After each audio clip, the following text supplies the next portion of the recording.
السلام عليكم حبايب قلب، شلونكم؟ شخباركم؟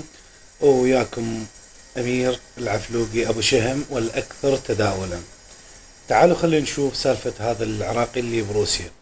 هذا حبلة وحدة من العراق وهو مقيم بروسيا، واجى اخذها خطبها من اهلها وثمان اشهر ظل وياها.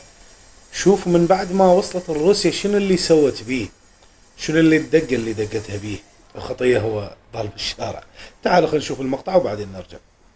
ثقونا بالله الكريم وبكتاب الله ورسوله بسبب هاي البنية اللي جبتها من العراق ودمرتني. ما عندي هسه بيت انام بيه. تثقون بالقرآن الكريم بيت ما عندي انام بيه بسببها؟ لا جبتها من العراق، وصلت هنا سلختني بثاني يوم بلوكات من كل البرامج، من كل التطبيقات. انام هنا مثل الحيوان، قمت هنا بالشوارع كنت انام بسببها. وعاني هنا، هذا مكاني، صار الساعة 6 الصبح والله العظيم افرش هناك واقعد للشغل اروح بسببها. راحت اشتكت علي على البوليس واختلفت علي، قالت انه هذا يضربني وما ادري شنو. وثق بالقرآن، لا ضاربها لا مأذيها لا ماد ايدي عليها. حسبي الله ونعم الوكيل، والله حسبي الله. هاي شوفوا، انا بال 2015 طلعت لألمانيا وبقيت بألمانيا سنة و6 شهور. اغلب اللي لقيتهم بالألمانيا هناك سألتهم ليش ما تزوجون العراقيات؟ قالوا بس نجيبها هنا تطغى علينا. يا شلون؟ قالوا تجيها منظمات مجتمع مدني مباشر، اول ما يعرفون انه هي اجت يظلون يشرحوا لها هاي حقوقك هاي حقوقك هاي حقوقك، اذا اذاك، اذا صيح عليك، اذا غلط عليك.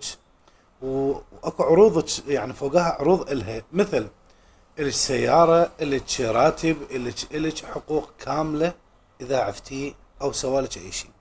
فهنا أنا شلون نقول يعني خون التعبير، بناتنا يستفحلن يطغن، هذا يعني اللي يخون التعبير. شوف شلون البنت العراقية من تطلع برا، مو الكل، اكو بنات اوادم بس الاغلب هيك جاي يصير. وانا شفتها باصدقاء بالمانيا. وهذا الولد خطية اللي بروسيا، شوف شنو اللي سوت بيه، اخذت فلوس وبيته وغراضه وراحت اشتكت عليه فوقها. السلام عليكم اخوان، شلونكم؟ ان شاء الله بخير حبايب، تحياتي لكم اخوان. اخوان انا تعرفت على بنيه عراقيه، تقريبا ظليت وياها 8 اشهر على حسب الاصول. المهم رحت للعراق، تعرفت على اهلها، على كل شيء، ضبطت الامور على حسب الاصول. دفعت فلوس 8000 مال شمل، ثقيت فيها، حبيتها، ارتاحت لها، جبتها هنا لاوروبا. ورا 3 ايام اقسم لكم بالله لا جاي القاها على التليجرام، لا القاها على الانستغرام، ضاربتني بلوك، ما مخليه مكان ما صلختني منه بلوك. بلغت الشرطه، وين راحت هاي؟